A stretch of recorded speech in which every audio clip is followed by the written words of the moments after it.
చిన్నప్పుడు రైలు బండి వస్తుందంటే మహా సరదాగా చూసేవాళ్ళం. ఎగబడి ఎగబడి మరి గుండ్రంగా గుప్పున పొగ వదులుతూ అల్లంత దూరం నుంచే కూ అని మోగుతూ వినిపించేది. కానీ కాలక్రమేణా పొగంతా మాయమైపోయింది. చిక్కుబుకు కూతలు కూడా పూర్తిగా తగ్గిపోయాయి. ఇక వందే భారత్ వంటి బుల్లెట్ రైళ్ళు అయితే మౌనంగా వాటి దారినవి వేగంగా దూసుకుపోతున్నాయి. మరి అంత మోత పుట్టించే బుల్లెట్ రైలు ఇప్పుడు సైలెంట్ ఎలా అయిపోయింది? ఇది వరకు గుండ్రంగా ఉన్న రైలు ముఖభాగం ఇప్పుడు షార్ప్గా ఎందుకు మారింది? ఎప్పుడైనా ఆలోచించారా? ఏముంది, బుల్లెట్ ట్రైన్ అని పేరు పెట్టారు కాబట్టి ముందు భాగం బుల్లెట్ షేప్లో తయారు చేశారేమో అనుకుంటున్నారా? అయితే మీరు నాలుగు ఖర్చుకోవాల్సిందే. ఎందుకంటే దీని వెనక ఒక పెద్ద రహస్యమే ఉంది. అదేంటో తెలుసుకోవాలంటే ఈ స్టోరీ మొత్తం చూసేయాల్సిందే.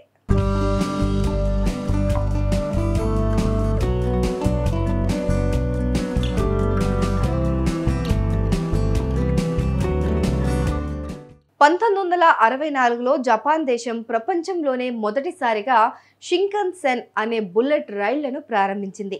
ఇవి గంటకు 210 కిలోమీటర్ల వేగంతో ప్రయాణించేవి. మెరుపు వేగంతో దూసుకుపోతున్నాయి కదా అని బాగా ఆనందించే లోపే ఒక ఊహించని సమస్య వారికి ఎదురైంది. రైలు సొరంగాల గుండా వెళ్ళినప్పుడు బయటకు వచ్చే సమయంలో ఒక భయంకరమైన శబ్దం వచ్చేది. ఆ శబ్దం ఎంత ఎక్కువగా ఉండేదంటే అది దాదాపు 400 కిలోమీటర్ల వరకు వినిపించేదట. ప్రజలు ఆ శబ్దానికి భయపడి చెవులు మూసుకునేవారు.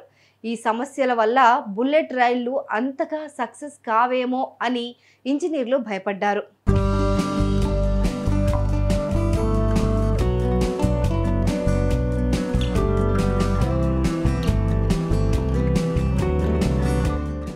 రైలు వేగంగా సొరంగంలోకి వెళ్ళినప్పుడు దాని ముందు భాగం ఒక పిస్టన్ లాగా పనిచేస్తుంది. సొరంగం లోపల ఉన్న గాలిని అది ఒక్కసారిగా ముందుకు తోస్తుంది.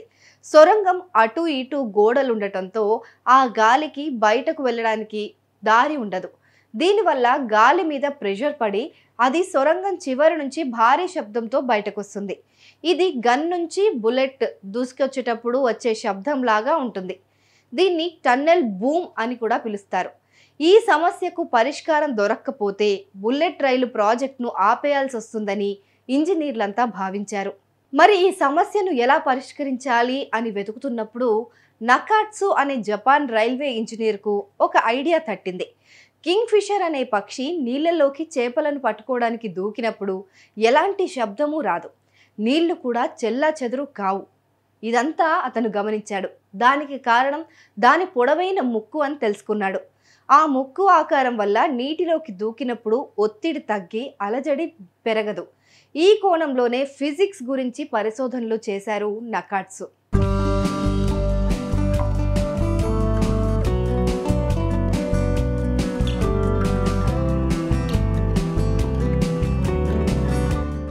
అదే సూత్రాన్ని బుల్లెట్ రైళ్ల రీడిజైనింగ్లో నకాట్సు ఉపయోగించారు.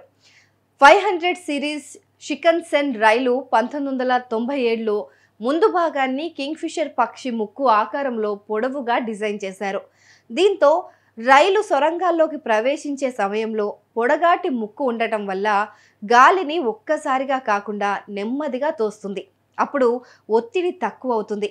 ఆ గాలి సొరంగం అవతలి వైపు నుంచి బయటకు వచ్చేటప్పుడు అంతే తక్కువ ఒత్తిడితో వస్తుంది. ఫలితంగా టన్నెల్ బూమ్ వంటి భారీ శబ్దం వినిపించదు.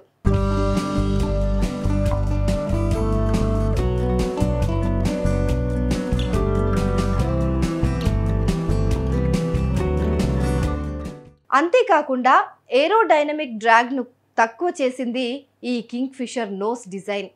గాలిని చీల్చడం వల్ల టర్బులెన్స్ తగ్గి ట్రైన్ పైకప్పు ప్యానెల్స్ నుంచి కూడా వచ్చే శబ్దం గణనీయంగా తగ్గిపోయిందట. ఈ మార్పుల వల్ల బుల్లెట్ ట్రైన్ ఆగిపోతుందన్న విమర్శకుల నోళ్లు మూయించింది ఈ కింగ్ ఫిషర్ పక్షి.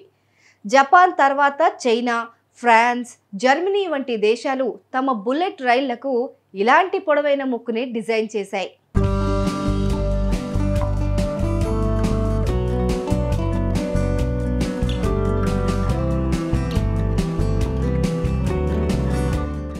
జపాన్ సాధించిన ఈ విజయం తర్వాత ప్రపంచంలోని చాలా దేశాలు చైనా, ఫ్రాన్స్, జర్మనీలతో పాటు మన భారతదేశం కూడా తమ బుల్లెట్ రైళ్లను ఇలాంటి డిజైన్సే అమలు చేశాయి. ఇది కేవలం సాంకేతిక విజయం మాత్రమే కాదు, ప్రకృతిని గమనిస్తే మన సమస్యలకు పరిష్కారాలు దొరుకుతాయని నిరూపించింది. ఢిల్లీలోని లోటస్ టెంపుల్ కావచ్చు, బీజింగ్లోని నేషనల్ స్టేడియం కావచ్చు, ఎన్నో ఆధునిక డిజైన్లు ప్రకృతి నుంచే ప్రేరణ పొందాయి. అంతే కదా, ప్రకృతిలోనే మన సమస్యలన్నిటికీ పరిష్కారాలు దాగి ఉన్నాయి.